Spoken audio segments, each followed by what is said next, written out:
जब से सृष्टि है तब से सनातन धर्म है, लेकिन इस्लाम जब से सृष्टि है तब से नहीं है, ईसाईयत जब से सृष्टि है तब से नहीं है, यहूदी जैन बौद्ध पारसी इस सृष्टि के प्रादुर्भाव के साथ साथ नहीं अस्तित्व में आए, पर सनातन धर्म वैदिक धर्म इस संसार के साथ अस्तित्व में आया। और जब आप किसी वैज्ञानिक से जाकर के पूछेंगे कि इस संसार को बने हुए कितने वर्ष हो गए, इस पृथ्वी को बने हुए कितने वर्ष हो गए, भूमंडल को बने हुए कितने वर्ष हो गए, तो वह वैज्ञानिक कहेगा कि इस संसार को, इस पृथ्वी को, इस भूमंडल को बने हुए अस्तित्व में आए लगभग 2 अरब वर्ष हो गए। तो 1 अरब 96 करोड़ कितने वर्ष हो गए? लगभग 2 अरब वर्ष हो गए। इसका तात्पर्य यह है कि हमारा सनातन वैदिक धर्म ही मात्र एक धर्म है जिस पर हमको चलना है और औरों को चलाना है। इसीलिए हमारे गुरु ने, हमारे आचार्य ने, हमारे ऋषि ने, हमारे महामानव ने हमसे नहीं कहा कि किसी के कंधे पर तलवार रखो और उसे सनातनी बना दो, और यदि कोई भय से ना माने तो उसको 4 बोरी आटा और 2 बोरी चावल का लालच देकर के उसको सनातन धर्मी बना दो। नहीं कहा। हमारे आचार्य ने कहा कि आप अपनी सत्य की दीवार को इतनी प्रखरता से खड़ा करो कि बाकी जितने भी झूठे मत मतांतर हैं सब बौने पड़ जाएं, और उन लोगों को सहारा लेना तलवार का। इसीलिए उन्होंने कहा कि जो अल्लाह में ना माने, जो कुरान में ना माने, जो मोहम्मद साहब में ना माने, जो इस्लाम में ईमान ना लाए, उसके कंधे पर तलवार रखो और उसको जबरन इस्लामिक बनाओ।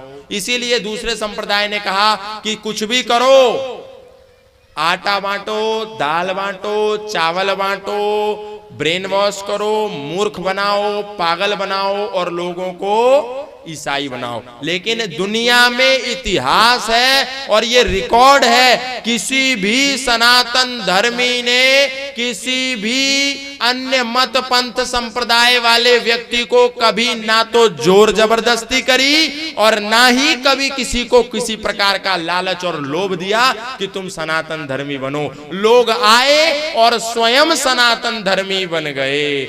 जब ये भारत देश गुलाम था, ध्यान से सुनिएगा, आपको बहुत अच्छा लगेगा और आश्चर्य भी होगा कि ऐसी ऐसी घटनाएं हमारे इतिहास के पृष्ठों में छुपी पड़ी हैं और हमको पता नहीं है। हम इन घटनाओं से अनभिज्ञ हैं और हम इन घटनाओं के अनभिज्ञता के कारण ही मूर्खता कर बैठते हैं और अपना धर्म बदल लेते हैं। ध्यान से सुनिए, जब भारत देश गुलामी की जंजीरों में जकड़ा हुआ था, जब भारत माता गुलाम थी अंग्रेजों की, उस समय एक अमेरिकन मिशनरी भारत में आया जिसका नाम था सैमुअल इवान स्टॉक।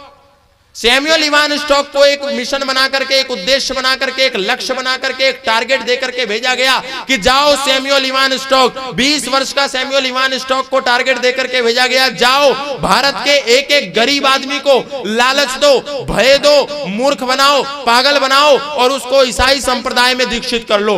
एक एक व्यक्ति को भारत के ईसाई संप्रदाय में दीक्षित करके जाओ भारत को ईसाई राष्ट्र में परिवर्तित कर दो।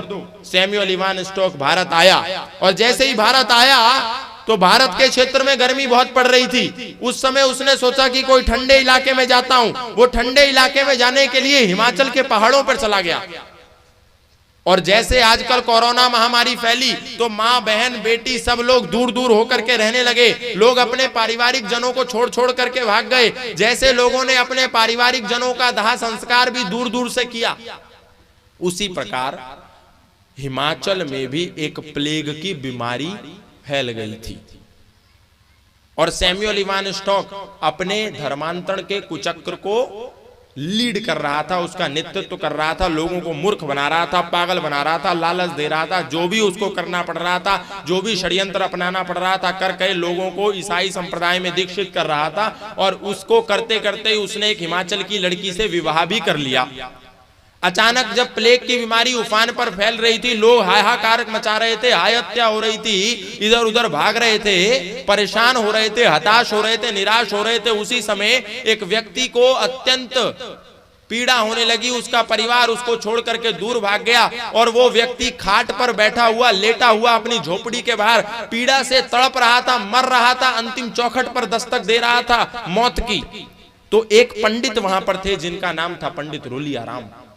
पंडित रुलियाराम ने देखा कि ये बूढ़ा आदमी जिसके गले में गिल्टी हो रही है, गिल्टी का जानते होंगे, गिल्टी हो जाती है, जानवरों के भी हो जाती है, इंसानों के भी हो जाती है। उस गिल्टी से उसको मवाद हो रहा था और उस मवाद के कारण, उस गिल्टी के कारण वो बूढ़ा आदमी तड़प तड़प कर मर रहा था, उसको पीड़ा हो रही थी। पंडित रुलियाराम ने ये दृश्य देखा कि एक बेचारा इंसान, एक मानव, एक मनुष्य पीड़ा में तड़प रहा है, इसकी सेवा की जाए। और पंडित रुलियाराम ने उस समय भी अपना सहायतार्थ प्रचार कार्य शुरू कर रखा था, लोगों की सेवा कर रहे थे निष्काम भाव से। उसके पास भी पहुंचे। जिस समय इंसान को छूने से दूर भाग रहा था, उस समय पंडित रुलियाराम मानवता की सेवा को समर्पित थे। तो रुलियाराम ने देखा कि उसको गिल्टी हो रही है। रुलियाराम ने ऐसा कपड़ा लिया, कपड़ा ले जाकर के उसके गले पर रखा। गले पर रखने के बाद अपने मुंह से उस बूढ़े आदमी का वो मवाद खींच कर निकाल लिया और उसकी पीड़ा को दूर किया। यह दृश्य देख रहा था सैमुअल इवान स्टॉक दूर खड़ा होकर के। जैसे ही उसने इस दृश्य को देखा, उसके रोंगटे खड़े हो गए, उसका दिमाग चकरा गया, उसके पैरों के तले से जमीन खिसक गई कि आखिर ये कौन से सिद्धांत है। मैं जहां पर लोगों को आकर के मूर्ख बना रहा हूं, पागल बना रहा हूं, लोगों को ठग रहा हूं, वहां पर ये आदमी मानवता की सच्ची सेवा कर रहा है। और ये सेवा की कैसी पराकाष्ठा है, ये कौन से सिद्धांत है जो ये आदमी पढ़ करके इंसानियत की सेवा इतने चरम पर जाकर के कर रहा है। आश्चर्यचकित होकर के उसने रुलियाराम से पूछा कि पंडित जी, आखिर ये क्या सिद्धांत है जो आपको विवश कर रहे हैं सेवा की इतनी चरमोत्कर्ष पर चढ़ने का? क्या है ये? तो पंडित रुलियाराम ने कहा कि ये सनातन वैदिक धर्म के सिद्धांत हैं। सैमुअल इवान स्टॉक बोला, मैं ये सनातन धर्म के सिद्धांत जानना चाहता हूं, मुझे जनाइए। मैं जिज्ञासु हूं, मैं पढ़ना चाहता हूं। मैं जिस मानवता का दोहन कर रहा हूं, जिस मानवता का शत्रु बनकर के उनको ठग रहा हूं, यह मानवता नहीं है। मैं मानवता के रास्ते पे आना चाहता हूं, कृपया मेरा मार्गदर्शन कीजिए। पंडित रुलियाराम ने कहा, ठीक है, ये सत्यार्थ प्रकाश ले जाओ और इसका स्वाध्याय करो। सैमुअल इवान स्टॉक, एक अमेरिकी ईसाई मिशनरी ने सत्यार्थ प्रकाश का स्वाध्याय प्रारंभ किया। और आपको जानकर के आश्चर्य होगा, वो Samuel Ivan stock Satyarth Prakash को पढ़ करके पहला अमेरिकी स्वतंत्रता भारतीय सेनानी बना और अंग्रेजों को खदेड़ने के लिए उस क्रांति की ज्वाला में, क्रांति की दैदीप्यमान अग्नि में कूद पड़ा कि अब तो इन अंग्रेजों को यहां से भगाना है। और जब उसने ये क्रांति का नेतृत्व किया तो उसको अंग्रेजों ने उठा करके जेल में ठोक दिया। जेल में जाने के बाद उसकी मुलाकात, उसकी भेंट लाला लाजपत राय से हुई। कुछ और संस्कार उसके विकसित हुए।